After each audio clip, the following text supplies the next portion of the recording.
Hello दोस्तों, history पूर्वावलोकन series में आपका स्वागत है दोस्त। तो पूर्वावलोकन सीरीज के अंतर्गत हम लोग अब तक शाहजहाँ के और उसके पूछे गए पीवाई क्वेश्चन कर चुके हैं दोस्त। तो आज हम लोग शुरू कर रहे हैं औरंगजेब। ठीक है दोस्त, आज हम लोग औरंगजेब से संबंधित महत्वपूर्ण थियोरी के कुछ महत्वपूर्ण पोर्शन देखेंगे। उसके बाद हम लोग पीवाई क्वेश्चन लगाएंगे। ठीक है दोस्त, तो आज हम लोग सबसे पहले थियोरी देख लेते हैं औरंगजेब के बारे में। ठीक है, तो आइए देख लेते हैं भैया। ये देखिए, ये अकबर है, ये औरंगजेब है, ये औरंगजेब है। तो आइए औरंगजेब के बारे में पढ़ लेते हैं। ठीक है दोस्त, ये है औरंगजेब।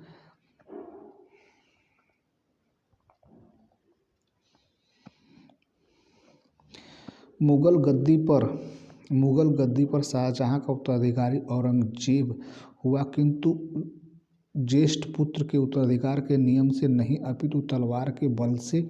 मुगल काल में तलवार की सत्ता का प्रतीक थी। तलवार के बल पर ही उत्तराधिकार का निर्णय होता था।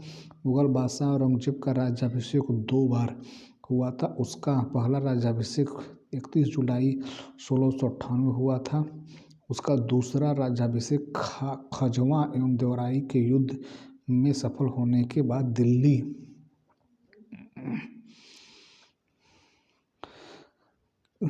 दिल्ली में 15 जून 1659 ईस्वी को हुआ था। अब्दुल मुजफ्फर मुहिउद्दीन मोहम्मद औरंगजेब बहादुर आलमगीर बादशाह गाजी की उपाधि धारण कर वह मुगल बादशाह के सिंहासन पर आसीन हुआ दोस्त। आइए आगे।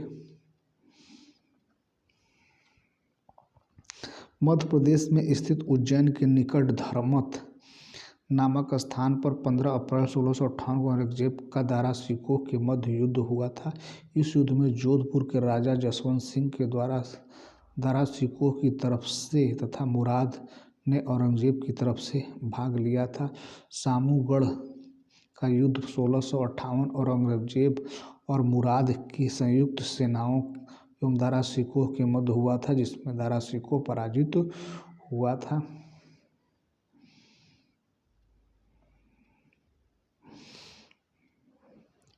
उत्तराधिकार के युद्ध में औरंगजेब से पराजित दारा सिकोह के पुत्र शाहजादे सुलेमान सिकोह ने श्रीनगर गढ़वाल के शासक पृथ्वी सिंह के यहाँ शरण ली, किंतु उसके उत्तराधिकारी मेदिनी सिंह ने उसे औरंगजेब को सौंप दिया। सुलेमान सिकोह को ग्वालियर के किले में बंद कर दिया गया और वहाँ उसको अफीम खिलाकर मार दिया गया। 1665 ईस्वी के आरंभ में औरंगजेब ने राजा जय सिंह के नेतृत्व में विशाल सेना शिवाजी के दमन करने के लिए भेजी।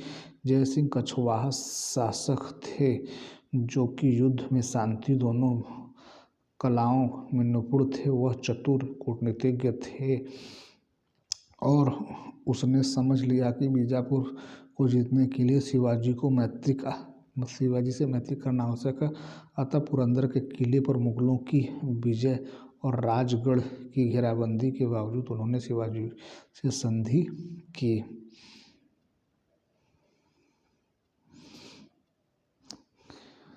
अतः पुरंदर किले पर विजय और राजगढ़ की घेराबंदी के बावजूद शिवाजी से संधि की।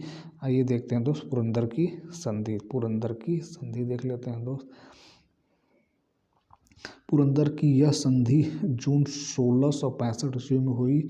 औरंगजेब के पुत्र मोहम्मद अकबर ने 1681 में विद्रोह करके राजपूतों के विरुद्ध अपने पिता की स्थिति दुर्बल कर दी थी। अकबर राजपूतों के विरुद्ध लड़े जाने वाले युद्ध से निराश हो गया था। उसने अपने पिता की धर्मांधता की नीति की सफलता में विश्वास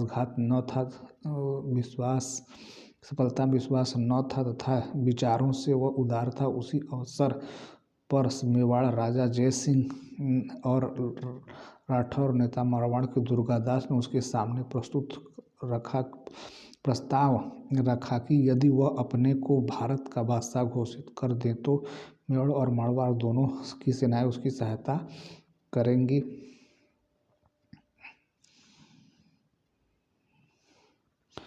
औरंगजेब जो कुछ दूसरों पर लागू करना चाहता था उसका वह स्वयं अभ्यास करता था। उसके व्यक्तिगत जीवन का नैतिक स्तर ऊंचा था तथा वह अपने युग के प्रचलित पापों से दृढ़तापूर्वक अलग रहता था। इस प्रकार उसके समकालीन उसे शाही दरवेश समझते थे तथा मुसलमान उसे जिंदा पीर के रूप में मानते थे। 1652 ईस्वी में जब औरंगजेब दूसरी बार दक्षिण का सूबेदार नियुक्त किया गया तो उसने गोलकुंडा एवं बीजापुर के विरुद्ध आक्रामक नीति अपनाई थी। संभवतः उसने इन दोनों राज्यों को विध्वंस भी कर दिया होता, किंतु दारा शिकोह के परामर्श पर शहजादा दारा के भेजे आदेश के अनुसार 1656 में गोलकुंडा, 1657 बीजापुर के विरुद्ध उसने युद्ध स्थगित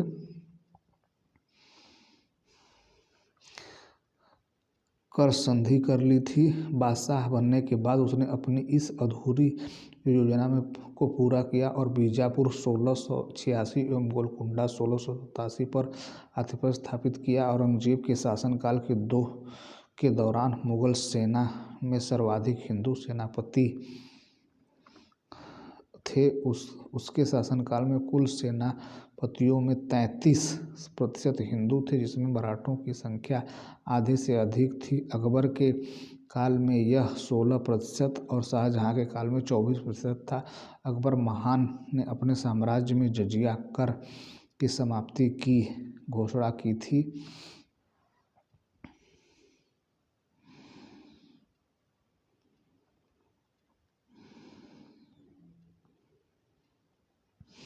जजिया कर की घोषणा की, किंतु औरंगजेब ने 1679 ईस्वी में पुनर्जीवित कर दिया। इस कर के लिए हिंदुओं को 3 वर्गों में बांटा गया था। जिसकी आय 200 दिरहम प्रतिवर्ष से कम थी उसे 12 दिरहम प्रतिवर्ष देना पड़ता था। जिसकी आय 200 से 10,000 दिरहम प्रतिवर्ष थी उसे 24 दिरहम प्रतिवर्ष देना पड़ता था।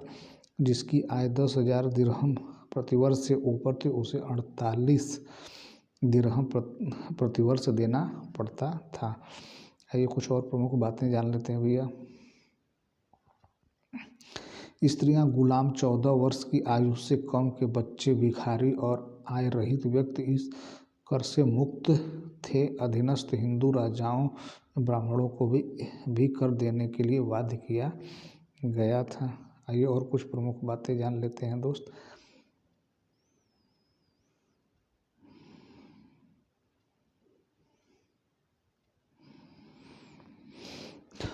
औरंगजेब सर्वोपरि एक उत्साही सुन्नी मुसलमान था। उसकी धार्मिक सांसारिक लाभ के किसी प्रकार से प्रभावित नहीं थे।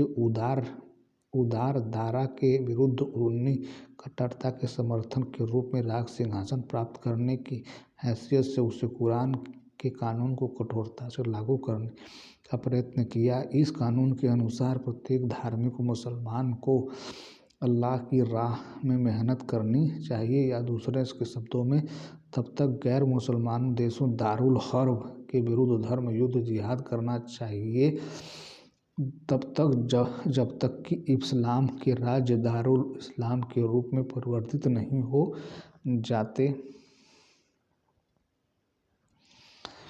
औरंगजेब ने सिखों पर कलमा खुदवाया, नवरोज त्यौहार मनाना, तुलादान, झरोखा दर्शन बंद कर दिया। उसने अकबर द्वारा प्रारंभिक हिंदू राजाओं के माथे पर अपने हाथ से तिलक लगाना बंद कर दिया। वेश्याओं से शादी करने अथवा देश छोड़ने के आदेश दिया। दरबार में बसंत, होली, दीपावली आदि त्यौहार मनाने पर प्रतिबंध लगाया गया दोस्त। औरंगजेब औरंगाबाद में अपनी प्रिय पत्नी राबिया उल दौरानी मकबरे का निर्माण 1678 ईस्वी में कराया गया। इसे बीबी का मकबरा भी कहा जाता है। इसकी स्थापत्य शैली सुप्रसिद्ध ताजमहल पर आधारित है, अतः इसे द्वितीय ताजमहल कहा जाता था। दिल्ली के लाल किले में औरंगजेब ने मोती मस्जिद का निर्माण किया था। ये आगे देख लेते हैं दोस्त।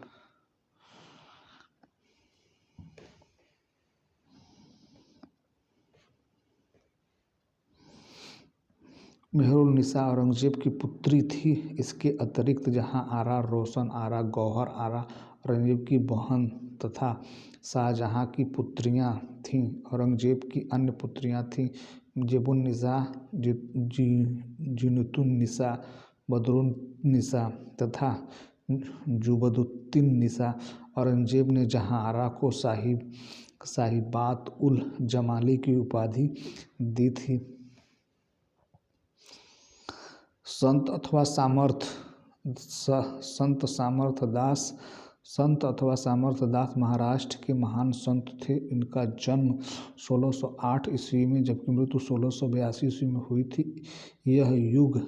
यह मुगल शासक औरंगजेब के समकालीन थे।